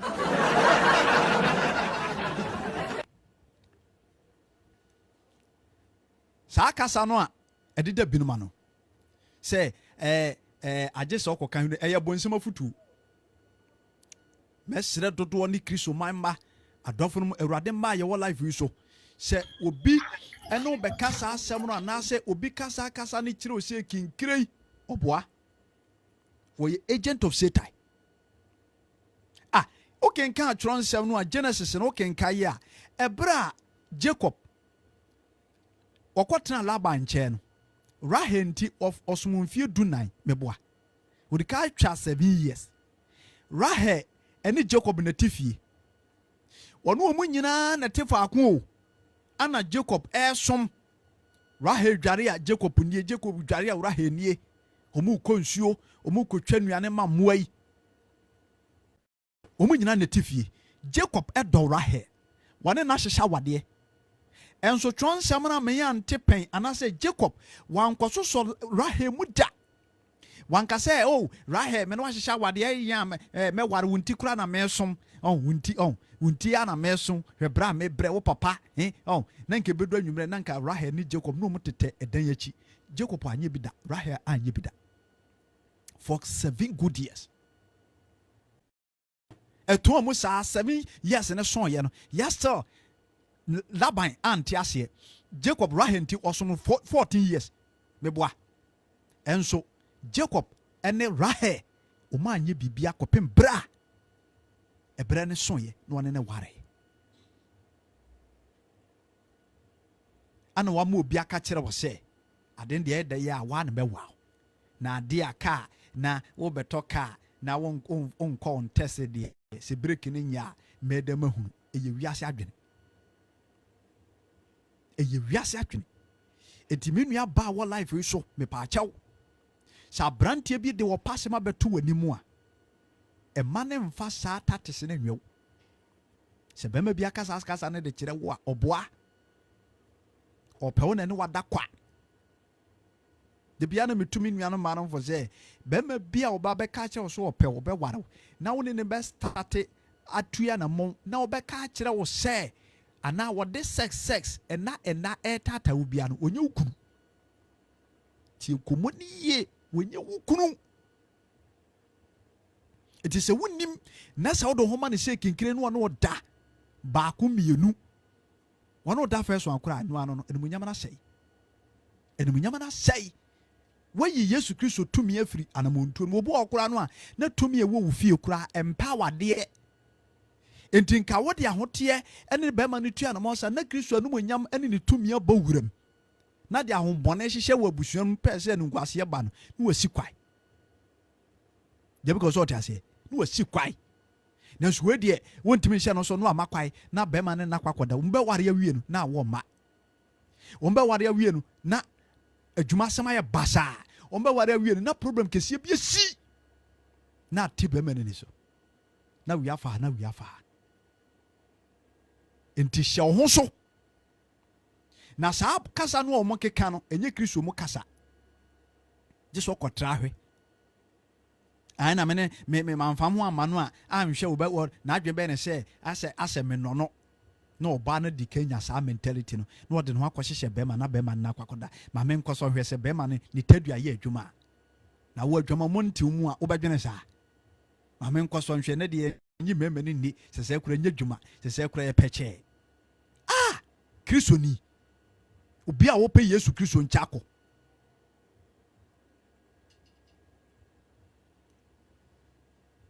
wase anase munim se wona wontene ne enya wanyankopɔ henie moma wona adam dwamamɔfo ana ene no wadi ka boso adwamamɔ obiti ai ana jirifo no kware jirifo de ana mo de munim ani adwamamɔ masa Yesu Kristo asem kasetia etima yanka ho asem ene wiase na yaduru mo no ene nipa bebrebe dwen se se fuameso na mini bone fuameso ase bone na mitimo no hoahoa mi wom na menkoso ani bone bare nye sa na Kristo asem kyerɛkyerɛ eti Kristo mama ne adɔfonom ye life wi su de bia ye bo Kristo asem dawuru awurade adom messages bebrebe na awurade honhom afa yeso me ye hwiagu eye platform we so ntenyo adwen se girifo de aka mu ani mo so camera na mu preach about fornication Kristo me aka topics bebree e wo live we so eye no kora nso adwumamo no eye bone nti asese yetime ka ho asem na nipa timi ade bay esachira. Amen. Eti chonsam se moma ose munim se wona wontene no enya wonyankopon ahenie moma wona adam adwummofo. Eti wo nipa biada wote adwumamu mu bia no God spirit entimi metena mu. Agurade honhom ntimi metena mu. Epam nkonkuru firi wo nchai. Esi umpa abokwai. Honhom na ma wontimi nya nkoso. Odaye so kura sei. Visa woni hu biu. Eti Kristo mama ani adofrom me pam chaw. Yesu Kristo wu obewu ye no. Wo wudi ma yen se yenya adwensakira ewo ye boni su bia mu na yenya adwensakira ne hon konkron atima betena ye mu ne atimi asotre ne aba e de beko enkwagye mu.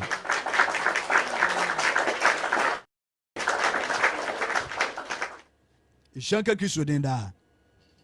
enti twonsam ne se enya tini ni mu ade enti esan se twonsam na akase enya tini mu ade enti no se obi kokoye bi se kinkrei na esi wo kogim onso ase anase munim se wona wontene no onya wonyankopa ahini obi ntene a onye nyankopa ahini obi ntene a onye wonyankopa ahini o enti enema entena eya braba obi bobie no tronsam na lese adwomama hyem walese abosonsom ahyem walese oba ne oba enhia mudie bema ne bema enhia mudie ahyem sabrabo we nyina obi bobia onya nkwa enye ye Yesu Kristo ahenie no ukomunye yi pacho wadwene ho da wada so ho da yeda ebia na me pacho sofo nka nkire wo ene wo bowura nsore dan bebere mu ayare ma woro ho se nde pa ba bi ewiase adu ne bone ekoso pa sofo ntimi mprichi bone a ebinom sofo bebere ntimi mprichi bone aye na da ene adafedefe sam betra media so a de biampa masa wo ye serious. Eti Yesu Kristo fra wo fra no wose monko wiase nko ka sempa nkire nipa ne nipa nsa kire o madwen ade na so ye man of God de bia oba life so ampa bo na bobo man krofo pabo na bobo nipa ebe no munye serious wo munye serious na se Yesu Kristo na afra mo se mon ofo mo so na matwe akra ma na henie anasa matwe akra ma no a munye adwuma ni yi menka se mpa bo ye meto me bompa ye ni bi yetimi so life na ye preach wi ane asere mpa ba ma obia nanso ade ehia ma woni pa awurade asempa de nipa kɔ adwensakirem asempa de nipa bɛkɔ nkwagiem ntie binom epamkyɛw moma yɛnsua Kristo asɛm ni yi na yɛnhyɛ ase yɛntwe ho mfiri mmara todie ho baako na mena wo kan wasem adwumamɔ so wo mu a urade ho ntimi ma nkyai so wo mu a na wonya wadwen so obɛsa kyerɛ a nya de sɛ wo bɔ mpa ya ebetimi aduru Kristo anim ama nkunimdi atimi aba nti mesere Kristo mama ne adofonom ebra migusu kasa kyerɛ adofonom nyina no me kasa kyerɛ me so me kasa kyerɛ me ho efiri sɛ ye nyina so ye penkwagye sɛ da bɛyɛ ne obia nkɔyɛ mratode ne obia wure mfini ho nti ɛna me ne mo ahyia mu ɛwɔ life so amen.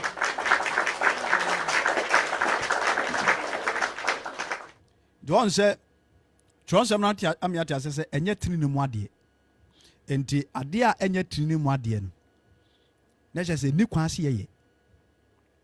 tini yo esan sɛ enye trini mu ade enti ni kwase yeye na sɛ obi ekokoye bi sɛ kinkrei obɛkɔ bunsam gyim tronsam sɛ enye ade trini ade a ɛsɛ sɛ onipa ye bi ana wo Kristo ni bi akokoye bi enti sɛ wanhwɛ yie na akokoye bi na ukɔ anase wanyɛ mu adwensa kyerɛ a ukɔgyem mikotu akyerɛ wo yes ho penso honam yɛ mere Enya tini mu ade enti se obi kokoye bi se kinkiri okogjem. Ephesians chapter 5 verse number 3. Mamen kanjiro. Paul ami atia se wo 1 Corinthians nim. Se enya tini mu ade se obi ye bi. Wase anase munim se wana won tene no enya nyankopo aheni. Ana woka adwumamɔ na abɔne ana wɔbobɔ nsɛm bi so ka ho. Na isan sɛ enya tini no ade ntino obi ye bi pɛ ejem no wɔkɔ. Sɛ wan sakra na wuwo mu sɛ kinkire ana Yesu bɛto wo mu a wonya nkɔ enye ukogjem. Yentie ho quotation. Ephesians chapter 5 verse number 3. Wase bɔne esi kwai. Bɔne a esi heaven koro kwai. Bɔne a obi wi a ema na nkɔ heaven ɛdɔɔso hwɛ emu bi a wɔka yentie wɔse adwamammɔ ɛnso wasa kan no ɛna first shoot wɔse adwamammɔ ɛne efiade yɔ enyinaa anaasɛ enibere deɛ moma wɔn modin mpo ɛwɔ mu sɛdeɛ sɛ ahoteefoɔ ɛne aniwudeɛ ɛne nkwasi asɛm anaasɛ aserasere a ɛnse na ɛsɛ wɔn mo ta asere sɛ bibi anu mo sere ase sidie hunu bia ase ade bia nya bia no osere twetwetwe na ohuru nkrofo no osere no eno so question mark wo ho nye ho na nemenam ose ene asere a ense na emum aseda efri se Ephesians chapter 5 verse number 5 wose efri se munim dada se odwamanfo bia anase afidiyoni anase onibrefo a oye obusunsum ni oni apejade ewo onyankopon ahini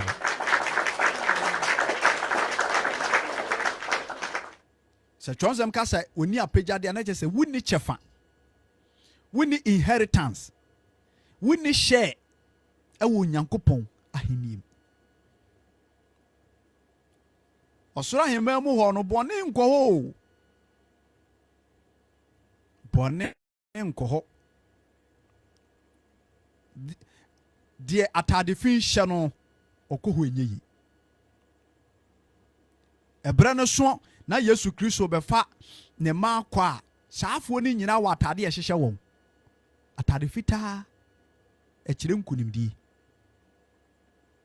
enti wɔsoro heman no yenkomu kwa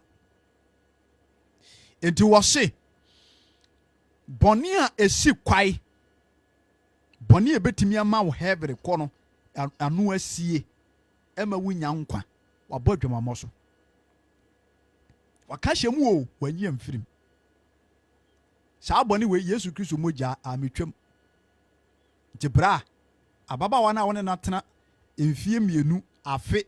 abosome nwɔtwe no se hyewutrim sɛ wo twɛn atukɔ akwaba anase apeke amansa no akoye oba no ade a ene hwe na ne na nkoda bi ene ne nkoba dwama biu te ho na ye kronkron ene ba sa awurade ne woni asam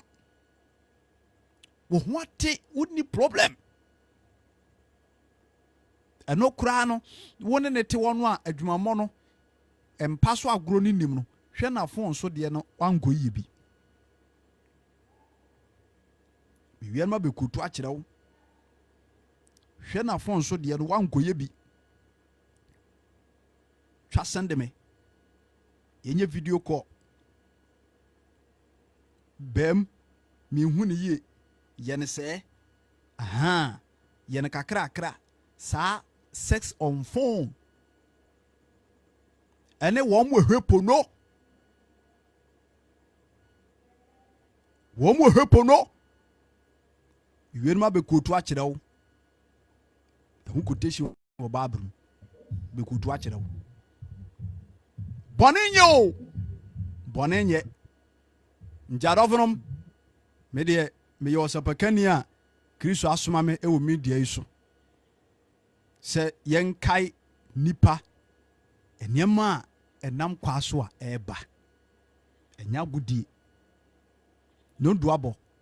ene man hyase ntemtimi be na me de asi enti twonsɛm na bɔ so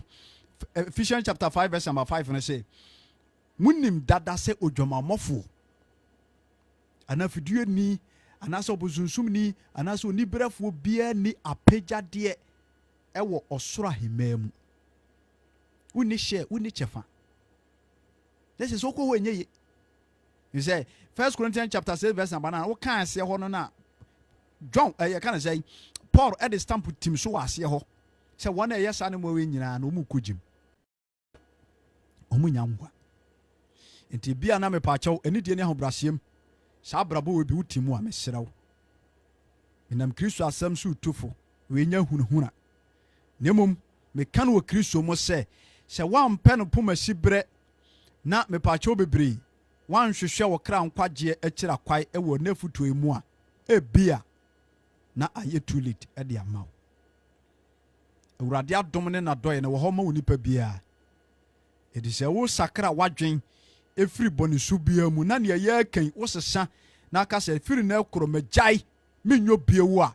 awurade a wode ne honhon kronkron ma Paul ema ne timi tintim ye wode bi ma Mary Magdalene ema na ase tintim ye no awurade bi nso ebedomo otomatena ne na ase Kristo onhyira yenda amen. Afei esan say obi bossa abra ni bia ade ne bekwa bunsam gem na ne kra nya nkwanti twonsam hye me no mienu say yenwane adwamammo. 1 Corinthians chapter 6 verse number 18. 1 Corinthians chapter 6 verse number 15 was esan say edi nipa ebekọ adwamammo kan say bunsam gemunti twonsam ne hye yen say yenwane adwamammo yenwane mi enikwan se ekokohia no. 1 Corinthians chapter 6 verse number 15 tie was munim se munipadua no eye Kristo akwa bi na memfa Kristo akwa enkoye adwamamfo akwa na empangu poro na ekam was munim se munipadua no eye Kristo akwa bi na memfa Kristo akwa enkoye dwamamofo akwa na akwa we no ekitakita aso eni ensa eto ene de keka ho no eye nipadua akwa ena Yesu Kristo no aye ka na asem no so na akwa ne bi ene home a ye home ewo mepaache bebre ye nipaduam enti Kristo akwa bi wo yemu Kristo akwa bi ewo yemu enti ade nti na yemfa Kristo akwa a home na ewo yemu no yemfa nkobo twaman Paul se empantumu we a Bible reader we a preacher wo life so wudi dwumadie bi wo Kristo wa be ya abode afoforo eda a wo sakra wadwen ba Kristo mu no na awurade ho sra so nti awurade se na kwa bi wo ho enti science asa akwa no a eye God spirit a te wo nchen ana te wo munti wo se hwe onipadua so yi hon konkro tie mu nti amaye nipadua ne ho abete aya awurade asodan awurade birbi wo ye nchai ti wo se yen hweye na yamfa nko badwaman menu aba hweye na oti Kristo nasi wa ma ba ma bia nko miemia hweye brother hweye wate sonson wo ho ya boko na de wo badwaman Bible say ne kra nkwaje ebeye din se wansa kira atare fita awurade de ahye obia no eman kekem wase na munim se munipadua no eye Kristo akwa bi memfa Kristo akwa nkoye dwamamofo akwa Paul se mpangu anase munim se de ode no bo odwamamfo ho no na one no ababa ye onipadua baako efise okase wo manu wo mienu be honam baako na de ode ne ho bo awurade Yesu Kristo ho no wore ne be honhom baako enti monwane adwamammo na bone bia onipa ye eni nipaduam na de obo adwama de oye wono ankasa ni nipadua bone de obo adwama de oye wono ankasa nipadua bone asekyerɛ ne sɛ yareɛ wɔ hɔ asekyerɛ ne sɛ wakɔfa honhom foforɔ bi ɛna wo saa de na bɛka wo so wakɔ sɛ ɛyɛ mogya mu adeɛ ɛyɛ mogya mu adeɛ nipa na wone ne kɔhyia no ɛyɛ transferable ne mogya bɛdi wo hɔ ɛna nso wode akɔdi ne hɔ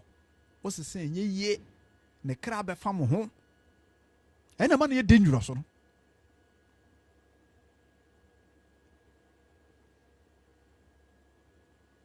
ɛti sɛ wode wabrabɔ no anaasɛ wo nipadua no ɛkɔsesa na wobɛyɛ dwamanfoɔ sɛ kinkrei kɔhye maake abaa ho nanso sɛ onipa bi sakyerɛ firi adwamammɔ no sɛ kim na ɔyɛ no adwene sɛ ɔnkɔbɔ bie mu a ɛno ano no kristo mu mfu nsuo nguo so ɛti mɛsere kristo mama ne adɔfo nom ebia na womfa ho ma kristo ana wɔ saa abrabɔ wei mu a wei nti na yesu kristo bae wɔse yɛn nkwagyeɛ nti na ɔsiane bae sɛ ɔbɛgye adebɔyɛfoɔ nkwa ɛnɛ ɛne nkwagyeɛ da nɛ ne wɔdom berɛ hwehwɛ yesu kristo fa ho ma no wonni asɔre bi akɔ a mekamfo nokware gyidi asɔre de ama wo braneɛ nkɔbɔ wɔ su na awurade yesu kristo mfa nwɔsra mu tumi ne hohoro bɔne ntongu mogya no ɛsɔ fam a onipa biara yɛ a wɔsakra firi ne bɔne bɛdi yesu akyi sɛ wowɔ asɔre bim ɛna mepaakyɛw adwamamɔ wei ebi ato wo a ɛntena so bɔ mmɔden hwehwɛ sɔfoɔ akyira kwae ka wo bɔne na asɔfoɔ no nsrɛ awurade wɔ mmɔborɔhunu mfa ma wo na mmarato a wayɛ yi yɛ a ɛbɛnam so ama wɔ kraa akɔhunu amane ɛwɔ gyie mu no owura yesu kristo mogyaa no ɛda so hɔ a ɛpata ma yɛn ɛberɛ a wɔte mercy seat ne soɔ no ɛtumi ahohoro bɔne na mene mmienu ɛda di akyiri yɛnya nkwagye nti kristo asɛm se yɛnwa ne adwamammɔ nti medɔfo ɛnɛ dwane wate baabi a wɔto ho anam akɔduru bia no ɛyɛ ayɛ yie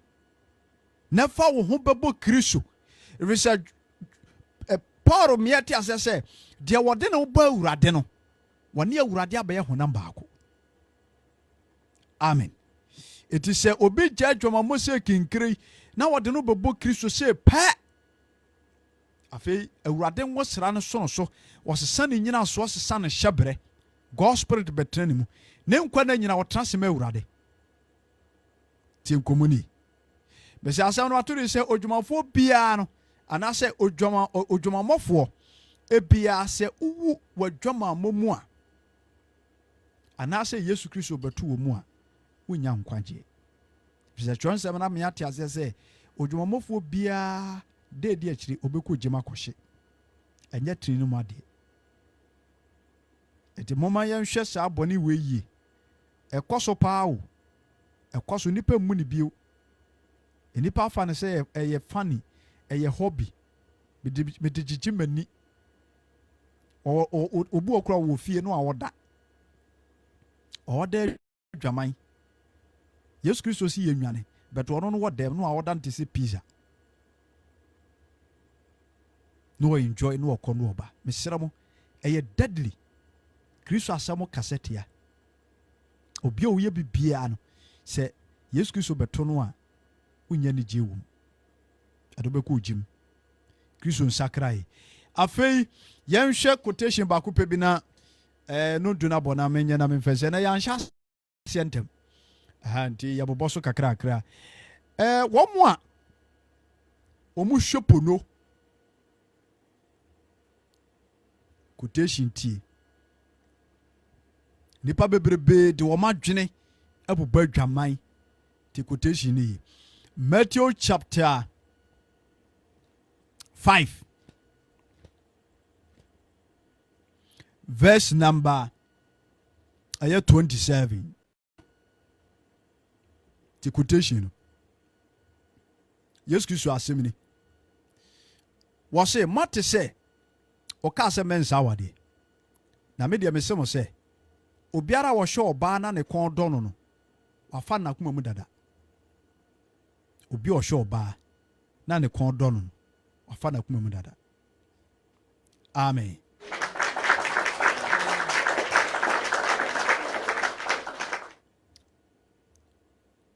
obi a ɔhwɛ wɔ baa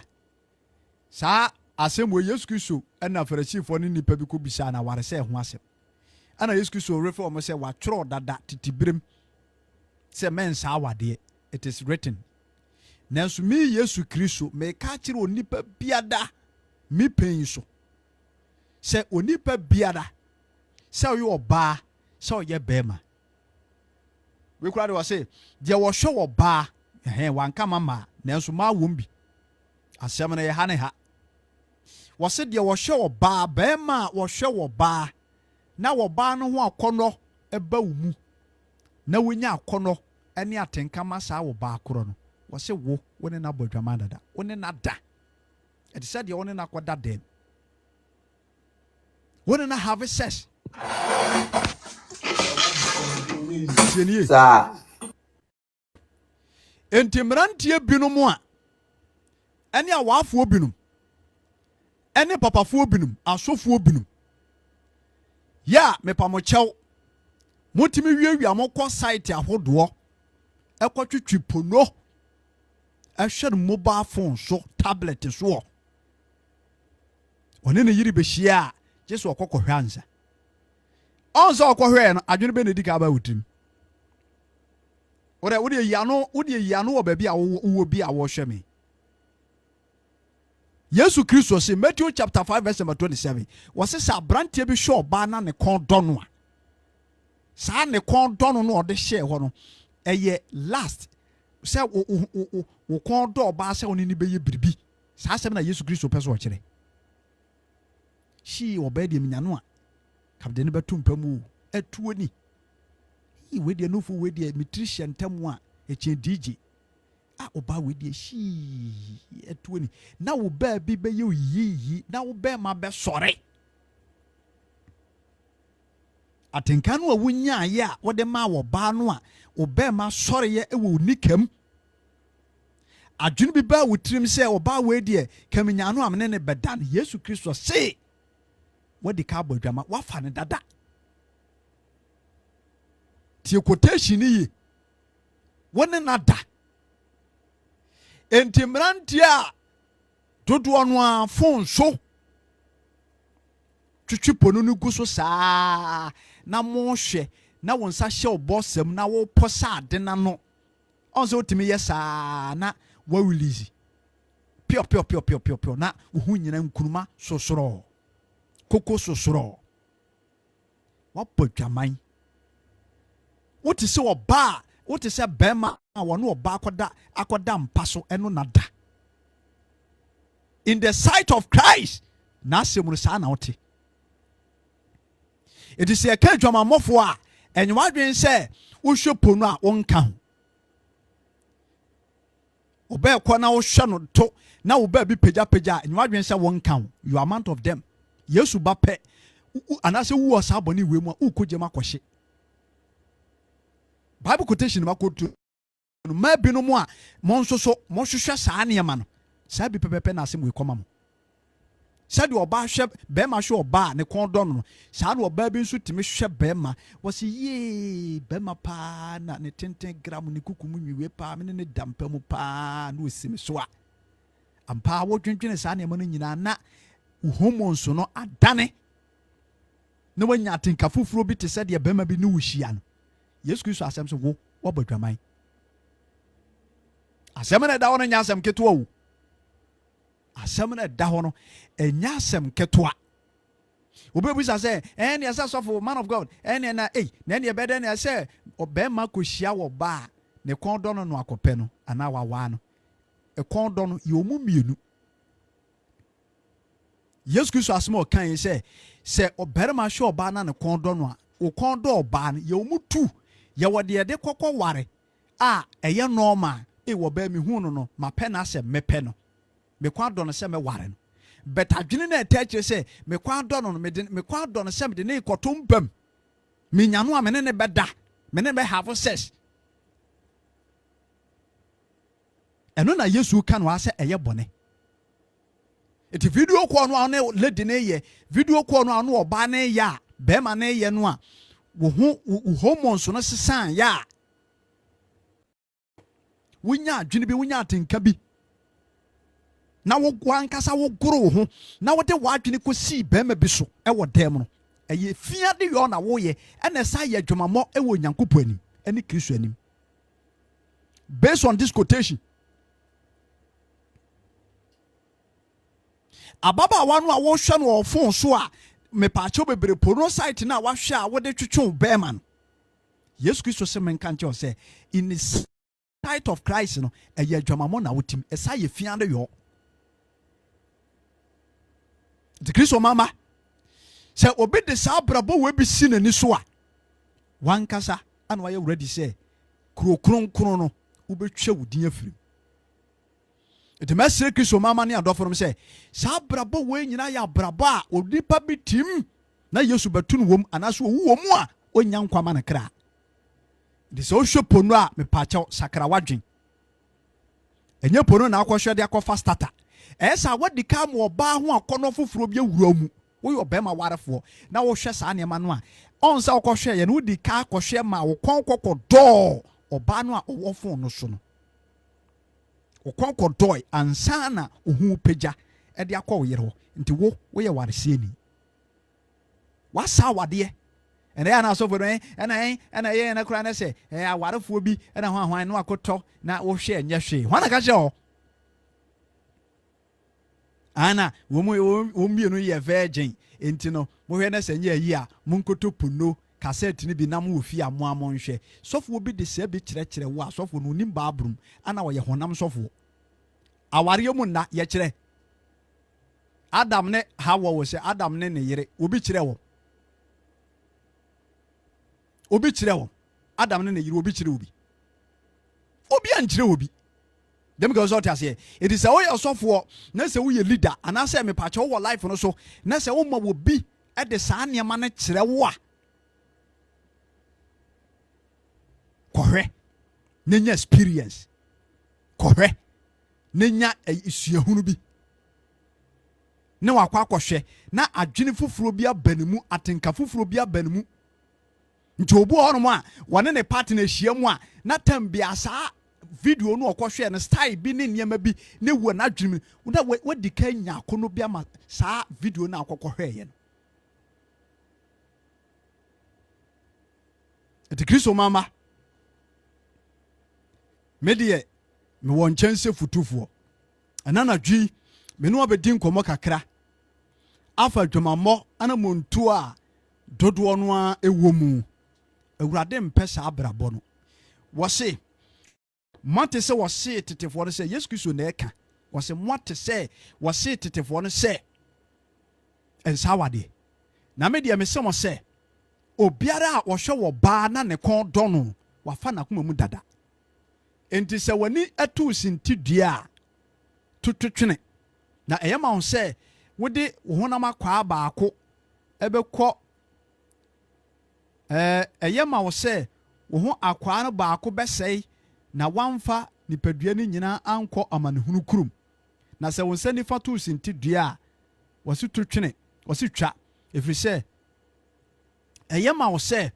wo honam akwa no baako besei sense wodi nipadua ni nyina ebekọ amanehunu ekurum amanehunu kurum no ebunsam gem ho asem no waka. Yes, Jenny, God bless you. All these things are not good for our health. Eti Kristo mama yaba Kristo ebia na me pa che wonnim me kasai site ne bi wo phone so ko delete me preach wie pe delete ni nyina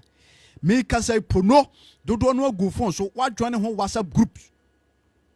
an ye pushi tum nyanko pasem kro ni tamu ade kenkai wini bre tamu duro sesa nke bi kura ofa babro no kenkan no de akọ group no akọ download sesia no ato data no de aguso no ada krkrkr no te no hwesa obi ahwa ma sese ho akọ no abetre ne mu ama ohwe kura ahwenye no emu ma binom e ka no nko awofi awi a no oguso dodo no ade sabrabo we tete aso dem saa ana honam Kristo som na bone kwa na ekoso eti owura Yesu Kristo ede saa mmara nsɛm wei ama yɛn akristofoɔ ɛne awiase awiebre mato a yɛpɛ ne nkyɛ aba sɛ yɛnyɛ kronkron wɔso de ɔhwɛ ɔbaa na ne kɔn dɔ no ɔfa na akoma mu dada te ɔbaa no akɔhwɛ na ne to ahurihuri a ɔkɔn kɔ dɔ no wabɔ dwaman iti sɛ ɔkɔtena kegyetia ɔkɔtena edum ɔkɔtena ɛkwan ho baabi aborɔfo yi na wɔn worɔworɔ ho mepakyɛ wɔyɛ bɛrima wɔ akwantuom hɔ na wɔammɔ w'ani asɛnnuam na ɔkɔhwehwɛ na wo baabi pagya na akɔnɔ bi baa mu sɛ wonya bi ane ne bɛdeda na de kɔkɔ dae bi kura timi so ho dae nyinaa Yesu sɛ wodwen saa adwene na akasa kora no woyɛ dwamanfoɔ wabɔ dwaman wohia bɔ ne ka